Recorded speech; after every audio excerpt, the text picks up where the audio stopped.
네, 이번 추석 연휴가 참 길었는데 잘 쉬셨는지요? 네. 열심히 일한 사람들에게는 이 긴 연휴는 정말 꿀 같은 시간이었을 것입니다. 그런데 주부들에게는 가족들 챙기느라 또 열심히 일했을 시간이었을 것입니다. 그런데 이제 국가적으로는 정말 깜짝 놀랄 뉴스들이 막 터져 나왔었죠. 정말 여러 가지 혼란한 일이 있는데 그 중에서 가장 저를 좀 경악하게 했던 거는 방학을 맞아 캄보디아에 놀러 간 대학생이 납치, 감금, 극심한 고문으로 심장마비로 끝내 숨을 거뒀다는 정말 말도 안 되는 비보였습니다. 근데 이 사건을 통해서 조금 더 깊이 좀 들어가 봤더니 최근 캄보디아에서 취업사기, 납치, 감금, 폭행, 살해 사건 피해자가 지난해만 해도 220건, 올해만 8월까지 신고 건수가 330건이 넘는다는 그런 이야기를 서치를 하니까 나오더라고요. 신고 건수고 그리고 신고되지 않은 건수는 더 많다는 거죠. 그뿐 아니라 중국으로 여행 간 사람들도 빈번하게 연락 두절, 실종되는 사례가 꽤 많다는 것도 알았습니다. 2022년 국회 국정감사에서 보고된 바에 의하면 2020년부터 2022년까지 중국에서 범죄를 당한 이 한국인이 3,200여 명에 달했으며 그 중에서 261명은 실종되어 가족의 품으로 돌아오지 못하고 있다고 이야기했는데 23년, 24년, 25년 지금까지도 극성을 부리고 있는데 언론이나 미디어나 모든 것들이 친중국 그런 것들 때문에 이런 것들이 톱뉴스로 다루어지지 않는다는 것이 우리나라의 지금 비극이며 또 선량한 자국민들이 범죄의 타켓이 계속되고 있다는 것이 참 마음이 아픈 현실입니다. 국내에서도 지금 이번 추석 때 초등생 납치뿐만 아니라 성인 남녀들도 흔적도 없이 사라지고 있다는 흉흉한 소문이 지금 많이 들리고 있죠. 시신을 찾았는데 하반신만 있고 상반신은 없다는 시신들도 많이 좀 발견된다고 해서 비교적 밤길도 안전하게 다닐 정도로 치안이 굉장히 안전했던 우리나라가 최근 몇 년 사이에 이렇게 치안 공백 상태가 되었습니다. 참 마음을 무겁게 하는데 우리 청소년, 성인 남녀뿐만 아니라 항상 주변을 이렇게 똘레똘레 정신 바짝 차리고 다니시고 핸드폰 보면서 멍청하게 길거리 걸어가면 안 됩니다. 어느 순간에 스트레스가 끌고 갈지 모르니까 정신 바짝 차리고 다녀야 됩니다. 또한 지구 반대편은 지금 어떻습니까? 우크라이나와 러시아 전쟁이 계속 아직 끝나지 않은 상태죠. 그리고 이스라엘과 하마스 전쟁이 지금 종식된다는 좀 좋은 소식들이 있는데 그것도 좀 두고 봐야 됩니다. 이 전쟁으로 많은 젊은이들과 민간인들이 기가 막히게 죽어갔죠. 먼 나라 이야기 같이 들리지만 북한 젊은 병사들이 러시아군으로 파병되어서 현대전인 드론 기술을 지금 익히고 있기 때문에 우리 그 국방부에서도 우리 군에서도 촉각을 곤두세워야 하는 우리의 전쟁이 되고 말았습니다. 이렇게 이 세상은 내가 관심을 갖든 안 갖든 외교와 안보와 경제 문제가 서로 꼬이고 엮여서 참 우리를 분노하게 하고 상심하게 하고 답답하게 하는 일들이 연일 터져나오고 있습니다. 그런데 여기서 우리가 질문 하나를 해보아야 되겠지요. 왜 이 세상은 안식과 평안이 없이 끊임없이 전쟁과 기근과 전염병과 범죄로 고통당하며 살아야 되는가라는 질문입니다. 하나님께서 살아계신다면 역사를 주관하고 계신다면 이 범람하는 이것들을 왜 간망만 하고 계실까라는 질문들을 우리는 해봐야 되겠죠. 그러면 이 범람하는 악의 그 근본 원인은 무엇일까? 하나님께로 기인하는지 아니면 우리 사람으로부터서 기인하는지 그것도 한번 우리 생각해 봐야 되는 거죠. 그렇기 때문에 이런 답답한 시기에 우리가 이 모든 상황에서 어떻게 하나님의 말씀을 붙잡고 살아내야 되는지 이것도 말씀 앞에서 겸손하게 우리가 생각해 보아야 합니다. 그래서 오늘은 정말 평안과 안식을 얻기를 원하는 우리에게 참된 안식은 그럼 무엇인가 라는 것들을 좀 생각해 보는 시간을 가졌으면 좋겠습니다. 창조는 우리와 함께하기 원하시는 그 삼위일체 하나님께서 우리를 아버지의 집으로 초대하는 것으로부터서 시작하는 것이 창조라고 이야기했습니다. 하나님께서는 6일 동안 하늘과 땅의 모든 만물들을 창조하셨는데 이 창조가 보이는 것뿐만 아니라 보이지 않는 모든 것들도 창조되었다라고 말씀하십니다. 골로새서 1장 16절 한번 같이 한번 읽어봅시다. 만물이 그에게서 창조되되 하늘과 땅에서 보이는 것들과 보이지 않는 것들과 혹은 왕권들이나 주권들이나 통치자들이나 권세들이나 만물이 다 그로 말미암고 그를 위하여 창조되었고 라고 말씀하십니다. 하나님 창조할 때 보이는 천지와 만물을 창조했을 뿐만 아니라 보이지 않은 천사들과 영물들도 이때 만드셨습니다. 그리고 모두와 위계와 질서와 그런 서열들도 있는, 질서 있게 잡혀 있는 것들을 볼 수 있지요. 그렇다면 이 세상 모든 것들을 다 만드시고 완성하신 그 하나님께서 무엇을 하셨을까? 손 떼고 지금 가만히 앉아 계시나? 라고 생각할 수 있는데 창세기 2장 1절 2절 보시면 하나님이 한 행위가 있습니다. 천지와 만물이 다 이루어지니라. 하나님이 그가 하시던 일을 일곱째 날에 마치시니 그가 하시던 모든 일을 그치고 일곱째 날에 안식하시니라. 하나님께서 6일 동안 존재하는 모든 만물과 생명체들을 그의 의도하신 대로 창조하시고 그 일을 마치신 날 일곱째 날에는 뭐 했다고요? 안식하시니라 라고 말씀하십니다. 그렇다면 하나님께서 안식하셨다는 것은 무슨 뜻인가 우리가 좀 알아봐야 되겠죠? 먼저 안식은 히브리어로 샤바트인데 하던 일을 그치다, 중지하다 라는 뜻입니다. 바로 하던 일을 의도적으로 그치는 것, 중지하는 것이 안식하다입니다. 하나님께서 6일 동안 천지를 창조하시고 일곱째 날에 모든 일을 그치고 중지하셨던 것은 능력이 없어서 아니면 6일 동안 천지 창조하느라 피로가 누적되어서 쉬신 것이 아니라 창조의 완전함을 보여주는 안식이라는 것이죠. 또 두 번째 안식의 두 번째 의미는 손을 떼고 쉬다.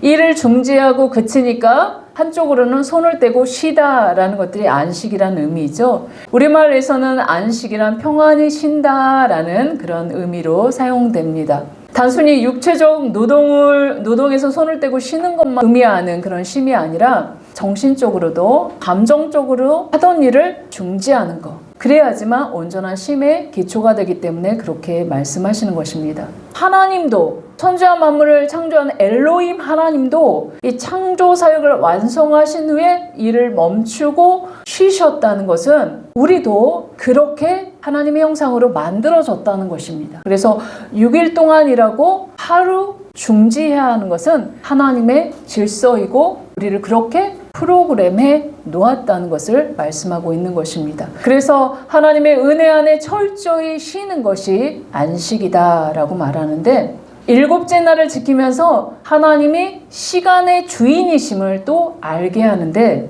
우리가 땅의 것들을 중단하고 심으로써 하나님의 말씀을 통해서 우리의 마음과 영을 하늘에 고정시키게 되기 때문에 그렇습니다. 그래서 우리가 본향이 어디인지 안식할 곳이 어디인지를 기억하는 날이 되는 것이죠. 그런데 우리가 한번 생각해 봅시다. 6일 동안의 천지 창조하시고 그 창조의 하이라이트가 뭐였죠? 가장 마지막에 모든 환경들을 다 세팅해 놓고 창조의 하이라이트가 하나님의 형상인 남자와 여자를 창조하신 것이었습니다. 그게 창조의 하이라이트였죠. 그리고 곧장 저녁이 되며 아침이 되니 일곱째 날이니라 라고 안식하셨다라고 말씀하십니다. 천지 창조에 인간이 기여하는 게 하나라도 있습니까? 없지요. 하나님의 형상인 우리 인간이 가장 먼저 지키고 해야 할 일은 태어나서 잠자고 눈 떠봤더니 일곱째 날 일을 그치고 하나님의 형상인 우리가 하나님과 함께 안식하는 일이 첫 번째 할 일이라는 거죠. 그래서 여기에 우리가 인간의 모든 첫 번째 일은 하나님과 안식하는 일부터 시작해야 된다. 그래서 우리 인간의 인류의 첫날이 뭐죠? 안식일부터 시작해야 한다는 것을 성경은 이야기하고 있습니다. 그렇게 참된 안식은 나와 하나님과의 관계를 먼저 생각하고 그분 안에서 시작해야 하는 것이 안식의 그 첫 번째 원리라는 거죠. 그렇게 마태복음 11장 28절은 예수님께서 이렇게 말씀하십니다. 수고하고 무거운 짐진 자들아 다 내게로 오라. 내가 너희를 쉬게 하리라. 우리의 삶의 주권을 주님께 맡길 때에만 참된 안식을, 참된 쉼을 얻을 수 있도록 창조되었기 때문에 수고하고 모든 무거운 짐을 다 내게로 가져와라. 그럴 때 너희가 쉬게 되리라 라고 창조의 원리에 대해서 예수님이 말씀하고 있는 것입니다. 우리의 죄의 짐, 관계의 짐, 재정의 짐, 건강의 짐, 문제의 짐, 이 모든 것들을 해결하라고 6일 동안에 전전긍긍하며 고통당하는 모든 것을 의도적으로 중지하고 하나님 앞에 나아오라는 것이죠. 일과 해결이 먼저가 아니라 주님 앞에 나와 쉼을 얻고 지혜를 얻고 주님께 이 문제를 맡겨놓고 주님이 책임져 달라고 의탁하며 그리고 난 다음 문제를 해결해야지만 그 문제가 해결될 수 있다라고 말씀하고 있는 것입니다. 왜냐하면 내 삶의 주권이 여호와 하나님의 것이기 때문에 그렇습니다.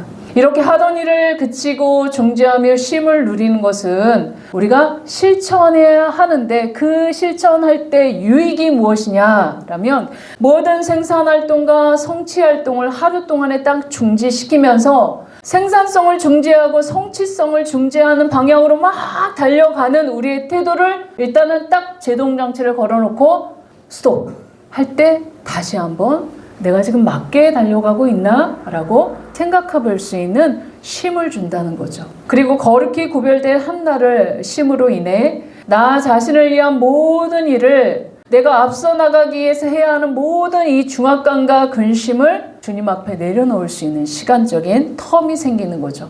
그리고 어떻게 하면 성공적으로 할 수 있을까에 대한 염려와 긴장 속에서 벌어졌던 내 인생에 대한 주권을 바람을 잡으려고 같은 내 인생의 주권, 스스로 핸들링하고 어떻게 하면 자력으로 이 일들을 성공해보려고 했던 그 모든 노력들을 내려놓을 수 있는 그런 장치가 바로 안식이라는 거죠. 스스로 하나님이 되려고 나의 모든 노력과 시도를 그치고 다시 삶의 주권을 하나님 앞에 이렇게 놓아야 된다는 것을 기억하는 날이 안식일입니다. 또 사고 파는 일을 그날은 좀 중지해라 라고 말씀하시죠. 끊임없이 소유를 향한 나의 그 분투하는 노력과 욕망을 다시 주님 앞에서 점검해 보라고 그날은 사고 파는 것을 좀 중지해라 라고 말씀하시는 겁니다. 이렇게 일주일 동안에 하던 일을 잠시 멈추고 의도적으로 주님 앞에 쉼을 누리는 이 안식은 너무나 중요하다라고 말씀하시기 때문에 인간은 태어나자부터 하나님 앞에서 안식함으로 첫날을 시작했다라고 말씀하고 있는 것입니다. 그러면서 이 안식의 복합적인 그 의미와 내포가 안식은 축제다, 기쁨이다, 즐거움이다 라는 것들을 내포하고 있습니다. 하나님은 기분 내키는 대로 이 창조를, 이 세상을 만드시지 않으셨죠? 늘 단계가 있었습니다. 질서와 조화가 있었고 기초를 만드시고 또 채워 넣으시고 이런 모든 것들을 철저한 청사진을 그려놓고 창조하셨기 때문에 하나씩 완성될 때마다 하나님께서는 보시기에 심히 좋다. 와, very good. 보시기에 선하다 하면서 이렇게 스스로 기쁨과 즐거움으로 일했다는 것을 우리가 창세기 1장 2장을 보면 알 수 있습니다. 하나님께서 일을 대하는 태도가 보일 수 있죠. 일을 대하는 태도가 생존을 위한 고역과 고생이 아니라 뭐죠? 하나씩 완성해 나갈 때마다 기뻐하고 즐거워하며 만족해하는 하나님의 태도를 볼 수 있습니다. 그렇게 안식은 하나님께서 계획하신 대로 완성된 것에 대한 만족함으로 주님과 함께 기뻐하고 즐거워하는 것이 안식의 기본 개념인 것을 알 수 있는 것이죠. 그래서 안식일을 지키는 것은 마냥 또 가서 예배드려야 돼? 이렇게 거룩하고 무거운 느낌이 아니라 축제, 축하하고 기뻐하고 평강을 누리는 즐거움이 가득한 날이 바로 안식일입니다. 그렇게 우리도 마찬가지로 하나님 앞에 주일마다 시간을 정해놓고 나올 때 기쁨과 즐거움으로 또 능력과 신성이 고스란히 담겨져 있는 옆에 있는 지체들을 바라보며 감탄하고 기뻐하셨던 것처럼 우리도 그들을 보고 기뻐하고 즐거워하고 환영하는 자세로 서로 교제해야 한다는 것이죠. 또 밖에 우리 유리창이 너무 아름답죠. 창조 세계를 볼 때도 하나님의 눈으로 단풍을 물들어가는 이 모습들을 보고 와, 베리 굿, 좋다. 이렇게 감격하는 것도 하나님과 함께 안식을 누리는 또 하나의 방법입니다. 이렇게 안식은 하던 일을 멈추고 하나님 안에서 쉼을 얻고 기쁨과 즐거워하는 것. 그래서 하나님이 이 날을 복되고 거룩하다라고 말씀하셨습니다. 창세기 2장 3절 같이 한번 읽어봅시다. 하나님이 그 일곱째 날을 복되게 하사 거룩하게 하셨으니 이는 하나님이 그 창조하시며 만드시던 모든 일을 마치시고 그날에 안식하셨음이니라. 복되게 하셨다라고 말씀하시죠. 하나님의 형상과 이 사람과 남자와 여자를 창조하시고 가장 먼저 하신 것은 하나님 그들을 복 주셨다라고 말씀하십니다. 그리고 창조 세계를 마치신 그 날, 그 일곱째 날을 복되게 하사 거룩하게 하셨다라고 말씀하십니다. 여기서 거룩, 하도시가 처음 사용되는 그런 시점이 바로 일곱째 날입니다. 하늘과 땅의 공간적 차원에 대한 이 거룩이 아니라 일곱째 날에 대한 시간의 거룩을 성경은 이야기하고 있는 거죠. 그래서 일주일의 하루, 이 하루는 거룩하게 구별하여 지키는 시간을 기억해라 라고 말씀하십니다. 그래서 우리는 공간의 거룩이 아니라 시간의 거룩을 써 시간을 지키는 종교가 바로 우리 하나님 믿는 우리 크리스찬 기독교인 거죠.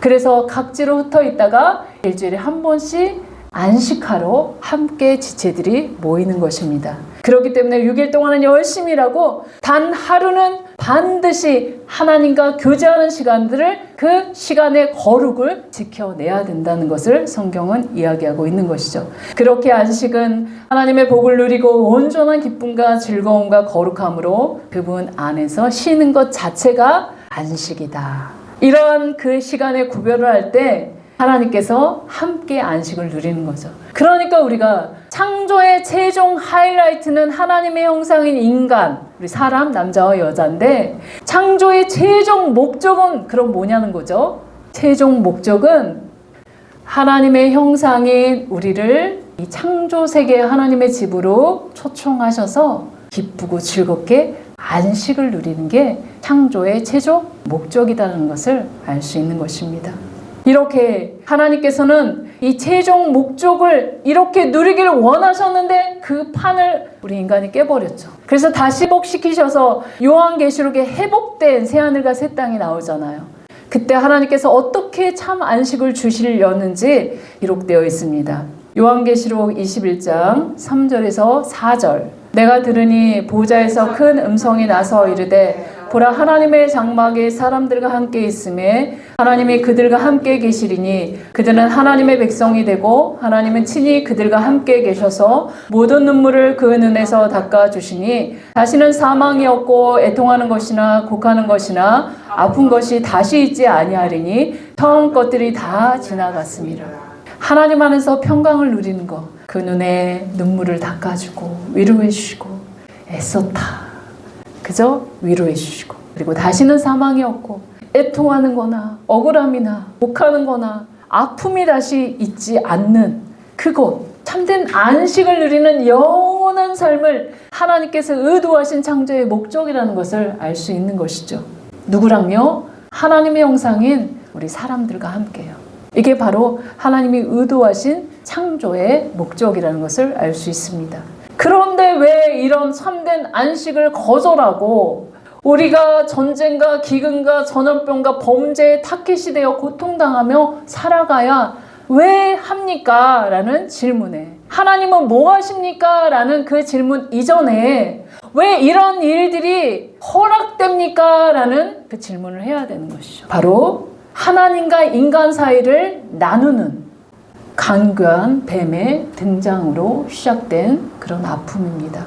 항상 사단은 하나님이 보이지 않는 것도 창조하셨죠. 천사 중에 타락한 천사들이 일어났다는 것을 성경을 통해서 우리는 알 수 있는데 간교한 사단의 역사는 항상 하나님과 우리 사이를 나누고 인간과 인간 사이를 나누고 인간과 또 환경 사이를 나누고 인간과 기쁨을 일하는 이 일을 정말 고역으로 만드는 이 모든 것들을 나누는 역할을 하고 두 번째는 거짓말을 너무나 잘하는 것. 그래서 속아 넘어가게끔 두 가지. 사단의 역사는 나눔을 잘하고 거짓으로 하나님의 형상을 더럽힌다는 것이죠. 창세기 3장 1절에 보면 이 강교한 뱀이 등장하는데 같이 한번 읽어봅시다. 그런데 뱀은 여호와 하나님이 지으신 들짐승 중에 가장 강교하니라. 네, 강교하다라는 꼬리표가 달려있죠. 히브리어로 아룸인데 그 뜻은 간사하다, 교활하다, 또 슬기롭고 신중하다. 그래서 이런 것들을 다 복합해서 굉장히 슬기롭고 신중하고 간사하고 교활하게 우리에게 거짓으로 이야기한다는 것이죠. 그러면서 아담과 하와에게 다가와서 너가 선악과를 먹으면 죽지 않고 하나님같이 된다라고 거짓말을 합니다. 하나님 그렇게 말씀하시지 않으셨죠? 그런데 강교한 뱀을 성경을 다 살펴보면 마귀, 사단이라고 성경은 증언합니다. 그냥 짐승, 뱀이 아닌 거죠. 여기 강교한 뱀이라고 앞에 꼬리표가 달린 거 보면 요한계시록 12장 9절 그의 정체를 이야기하죠. 읽어봅시다. 큰 용이 내쫓기니 옛 뱀, 곧 마귀라고도 하고 사탄이라고도 하며 온 천하를 깨는 자라. 그가 땅으로 내쫓기니 그의 사자들도 그와 함께 내쫓기니라.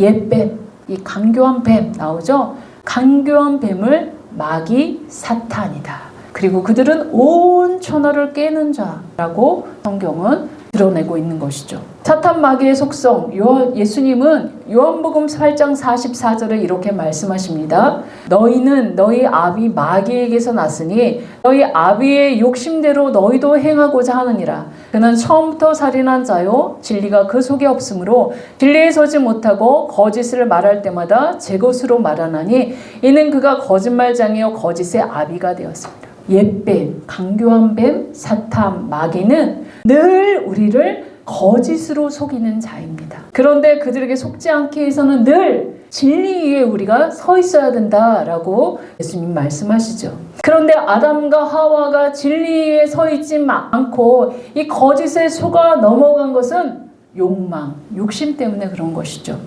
아담과 하와에게 모든 만물들을 맡기시고 딱 하나 계약서 하나 쓴 게 뭐죠? 선악을 알게 하는 나무 그 열매 따먹지 마 하면서 주님과 계약서 썼잖아요. 그거 하나만 지켜주면 너는 하나님의 대리 통치자로 이 모든 만물의 그 모든 것들을 다스릴 수 있어 라고 하나님 말씀하신 게 이 선악과인데 창세기 2장 16절 17절에 보면 하나님 뭐라고 약속하십니까? 읽어봅시다. 여호와 하나님이 그 사람에게 명하여 이르시되 동산 각종 나무의 열매는 내가 임의로 먹되 선악을 알게 하는 나무의 열매는 먹지 말라. 내가 먹는 날에는 반드시 죽으리라. 뭐라고요? 선악을 알게 하는 나무의 열매는 먹지 말라. 내가 먹는 날엔 반드시 죽으리라 라고 이렇게 하나님이 말씀하셨습니다. 아담과 하와에게 하나님의 형상이기 때문에 하나님처럼 모든 것들을 선택하고 스스로 할 수 있도록 자유의지를 하나님이 주셔서 마음껏 자유롭게 먹고 누릴 수 있게끔 하나님 허락하셨죠. 그런데 딱 하나 선악을 알게 하는 나무의 열매 먹지 말라. 그것은 너는 피조물이야. 나는 창조주야. 그 경계선을 분명히 이렇게 맺은 것들이 이 선악을 알게 하는 나무의 열매 먹지 않는 것입니다. 그것을 먹는 날에는 너와 나의 관계가 끊어지기 때문에 죽기 때문에 영원히 죽기 때문에 먹지 말라라고 말씀하시는 것이죠. 그런데 이 표식과 이 계약서를 홀라당 뱀 옛뱀, 강교한 뱀이 와가지고 뭐라고 뒤집어 놓는지 창세기 3장 4절에서 5절 이렇게 이야기합니다. 뱀이 여자에게 이르되 너희가 결코 죽지 아니하리라. 너희가 그것을 먹는 날에는 너희 눈이 밝아져 하나님같이 되어 선악을 알 줄 하나님이 아심이니라. 하나님은 반드시 죽는다고 말씀하시는데 사단은 결코 죽지 않아. 너희가 하나님처럼 될까봐 하나님이 먹지 말라고 한 거야 라고 이렇게 강교한 뱀이 거짓말로 이렇게 이야기할 때 너무 충격적인 것은 아담과 하와의 반응입니다. 그 강교한 뱀의 거짓을 뭐라고 이야기합니까? 그것을 딱 듣고 난 다음에 보암직도 하고 그냥 먹음직도 하고 그 욕망에 그냥 이글이글 타는 거죠. 그동안 하나님은 경배의 대상이고 사랑의 대상이었고 정말 하나님 신뢰의 대상이었는데 강교한 뱀의 말을 듣고서는 이제는 하나님의 판단의 대상이 되고 오류가 있을 수 있는 분이다 라고 생각했다는 것이죠. 그래서 하나님께서 말씀하신 선악을 알게 하는 나무의 열매 먹지 않는 것 반드시 죽으리라 라고 말씀하신 것을 눈 한번 딱 감고 어기면 내가 하나님이 된다고, 내가 그 자리를 차지한다고 이러면서 하나님의 뜻에 100% 죄가 없었기 때문에 하나님의 뜻에 100% 순종할 수 있었음에도 불구하고 하나님의 말씀을 무시하고 하나님의 자리를 찬탈하여 스스로 하나님이 되기 위한 강교한 뱀의 말을 따르며 하나님께 반역한 사건이 바로 선악과를 따먹은 사건입니다. 따먹고 하나님과 독립 선언. 하나님 이제 필요 없어요. 내가 하나님 되어 내 인생을 스스로 핸들링하며 살 거예요 라는 독립선언이 바로 이것입니다. 스스로 왕이 되기 위해서 선택했지만 그것도 잠시 하나님과의 관계가 단절되자, 영적으로 죽어버리자 그 즉시 하나님을 두려워서 숨고 피하는 신세로 전락하고 맙니다. 하나님의 형상이 존재하는 방식은 하나님을 반사하고 반영하는 존재였는데 그 반영할 존재로부터서 끊어져 버리니까 반영하고 반사할 게 없으니까 숨고 피하는 모든 것에 힘을 잃어버리는 그런 존재로 추락하고 만 것입니다. 날마다 하나님 아버지와 친밀하게 된 동산을 거닐며 대화하고 주님과 그렇게 평안을 누렸던 그들에게 일순간의 수치심과 두려움에 몸서리치면서 하나님의 낯을 피하며 숨는 단절의 관계로 전락하고 만 것이죠. 창세기 3장 8절 보면 뭐라고 나옵니까? 그들이 그날 바람이 불 때 동산에 거니시는 하나님 여호와 하나님의 소리를 듣고 아담과 그의 아내가 여호와 하나님의 낯을 피하여 동산 나무 사이에 숨은지라. 범죄하기 전에는 너무나 지혜가 출중해서 하나님은 영이시기 때문에 모든 것들을 다 본다는 걸 아는 아담과 하와가 세상에 어디에 숨습니까? 동산 나무 사이. 이렇게 어리석게 전락되고 말죠. 그리고 숨습니다. 친밀한 관계를 통해서 하나님의 생명에 호흡을 하고 하나님의 사랑을 받으며 하나님의 영광의 형체로서 그 영광을 반영하는 사람으로서 이 하나님의 권위를 담아서 세상의 모든 자들이 정말 우러러반 그 아담과 하와, 정말 천사도 흠모하는 하나님의 자녀였기 때문에 존귀함의 영광의 그 강체가 빛나던 아담과 하와에게 한순간에 나무 사이에 숨는 어리석은 자로 전락하고 말게 됩니다. 범죄한 이후 하나님을 두려워하고 숨고 피하여 도망갑니다. 하나님과 친밀한 관계가 깨지는 것은 누구 잘못이에요? 인간 스스로의 잘못이라는 거죠. 하나님을 거절하고 그 마음에 하나님 두길 싫어하고 스스로 왕이 되어 내 삶의 주권은 내 것입니다 하면서 내가 스스로 핸들링하면서 살려고 하니까 늘 하나님이 두렵고 늘 세상 사는 게 두렵고 늘 숨고 피하고 도망가고 핑계대는 인생으로 전락하고 맙니다. 하나님과의 관계가 단절되니까 그렇게 너는 내 뼈 중에 뼈 살 중에 살이다 너는 나야 할 정도로 그렇게 끔찍이도 사랑한 그 아내를 향해서 저 여자라고 이제 지적질을 합니다.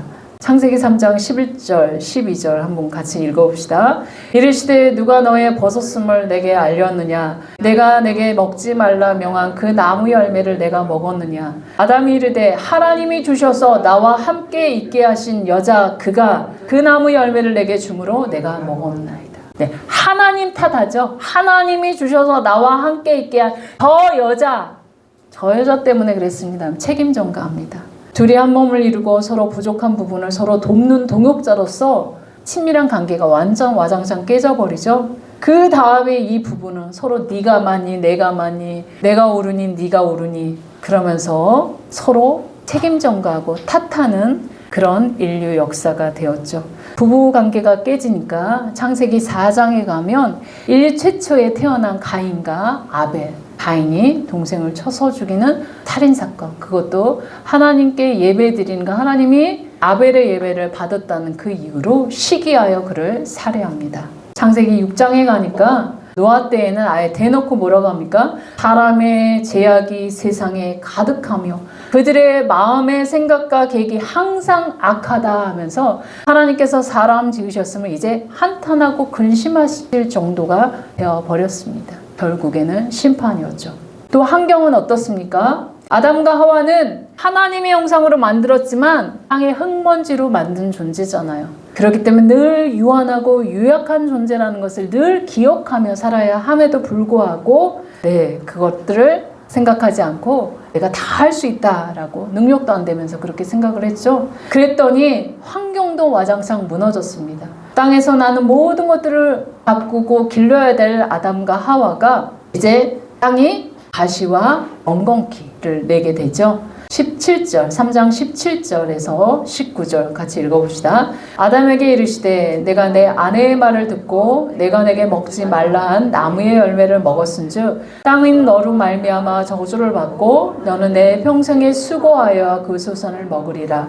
땅이 내게 가시덤불과 엉겅퀴를 낼 것이라. 내가 먹을 것은 밭의 채소인즉 내가 흙으로 돌아갈 때까지 얼굴에 땀을 흘려야 먹을 것이 먹으리니 내가 그것에서 치함을 입었음이라. 너는 흙이니 흙으로 돌아갈 것이니라 하시니라.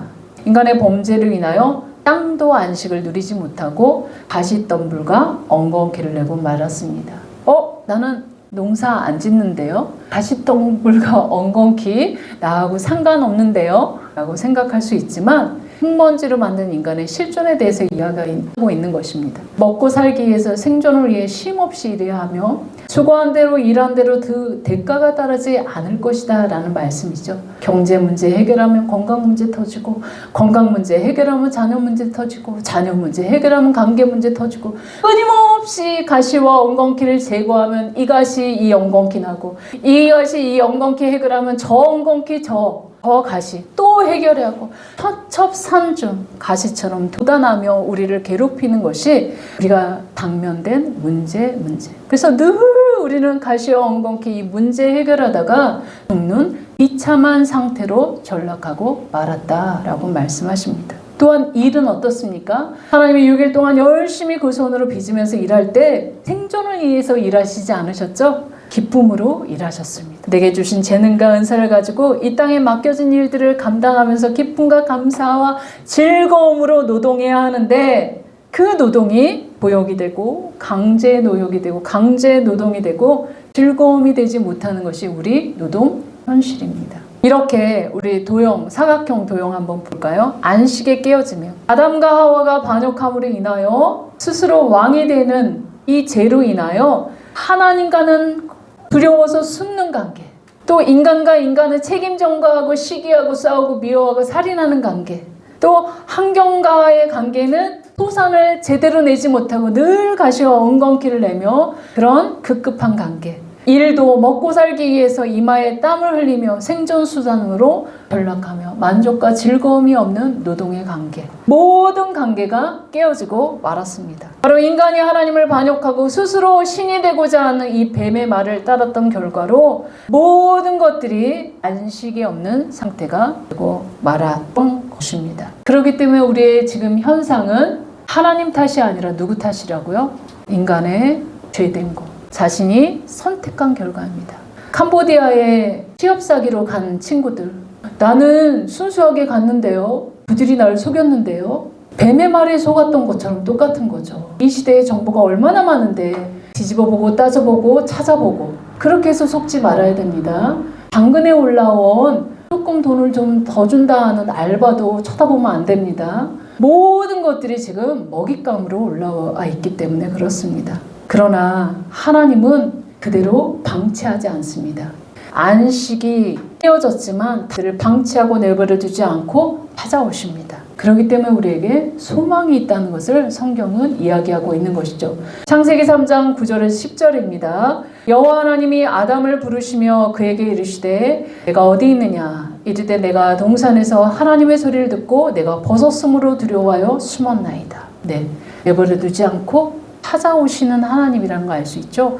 아담아 아담아 내가 어디 있느냐. 마치 잃어버린 아버지의 심정으로 부르고 있죠. 거기 있는 거 몰라서 부르셨을까요? 네, 반응하기를 원하셨던 거죠. 하나님 제가 여기 있어요. 두려워서 숨었어요. 아담아 내가 어디 있느냐. 저와 여러분의 이름도 부르십니다. 한번 불러볼까요? 속으로. 자기 이름 넣어서 너가 어디 있느냐. 아버지의 마음, 부모의 마음은 그렇습니다. 범죄한 그들, 실패한 그들을 찾아가서 능력이 없는 우리 부모들도 정말 어떻게 하면 힘 닿는 데까지 돕고 싶잖아요. 자녀들이 어려움 당할 때. 그런데 능력이 많으신 하나님께서 어떤 심정으로 이 아담에게 찾아가며 우리들에게 찾아올까요? 오늘도 돌아와라. 내가 너와 안식의 관계, 친밀한 관계를 누리고 싶다 하면서 우리의 이름을 목 놓아 부르고 있는 것입니다. 수치와 부끄러움으로 숨지 말고 도망치지 말고 내게 나와라. 왜냐하면 그 문제 내가 해결해 줄 수 있으니까. 해결책이 있으시니까 하나님께서 찾아오시는 거죠. 반역한 인간들의 수치를 가려주시기 위해서 흠없는 동물을 죽이셔서 가죽으로 가죽옷을 입히시면서, 그리고 장차 이 짐승이 죽었던 것처럼 여인의 후손이 와서 너의 죄의 값을 치를 거야 라고 언약을 해주시죠. 창세기 3장 15절입니다. 원시복음이라고 하는 이 말씀 읽어봅시다. 내가 너로 여자와 원수가 되게 하고 내 후손도 여자의 후손과 원수가 되게 하리니 여자의 후손은 내 머리를 상하게 할 것이요 너는 그의 발꿈치를 상하게 할 것이니라 하시고, 네, 하나님은 아담 범죄 이후 약속하신 대로 여자의 후손을 보내셨지요. 바로 예수 그리스도, 이 땅에 예수님을 보내주셔서 여자의 후손으로 범죄한 인류를 대신해서 죄값을 치르셨습니다. 그래서 그 죄값을 치른 것 때문에 모든 사람이 그 예수님의 피값으로 의롭다함을 받을 수 있는 것이죠. 하지만 거절한 자는 여전히 죄 가운데 있는 것이죠. 로마서 3장 23절 24절입니다. 모든 사람이 죄를 범하였음에 하나님의 영광에 이르지 못하더니 그리스도 예수 안에 있는 속량으로 말미암아 하나님의 은혜로 값없이 의롭다 하심을 얻는 자 되었느니라. 네. 하나님의 영광으로 나아가 하나님의 자녀됨의 기쁨과 거룩함의 관계를 회복시키는 역사가 바로 구속의 역사입니다. 이렇게 하나님의 은혜로 값없이 의롭다함을 입은 구원받은 하나님의 백성은 이제 자신의 삶의 주권이 누구의 것이라고요? 하나님의 것. 죄 값을 피값으로 산, 그럼 나는 그분의 것인 거죠. 그분이 사셨으니까. 그래서 내 삶의 주권을 늘 우리는 그분 앞에 올려드리는 연습들을 날마다 해야 되는 것이 우리의 구원받은 자의 그 몫인 거죠. 날마다 내 삶의 주권을 하나님 앞에 이양하는 훈련들이 바로 신앙생활이고 구원의 여정이라고 할 수 있습니다. 그러면서 날마다 하나님의 인도하신가, 공급하신가, 힘주신가, 자유하신가, 선하심을 맛보아 알면서 빼앗길 것 같은데 하나님 앞에 주권을 올려드렸더니 이렇게 해주시네? 그것들을 계속 누리고 알아가는 것들이 우리의 신앙의 여정이라는 거죠. 왜냐하면 마태복음 11장 29절에 이렇게 말씀하십니다. 예수님께서 나는 마음이 온유하고 겸손하니 나의 멍에를 메고 내게 배우라. 그러면 너희 마음이 쉼을 얻으리라. 하나님의 명예.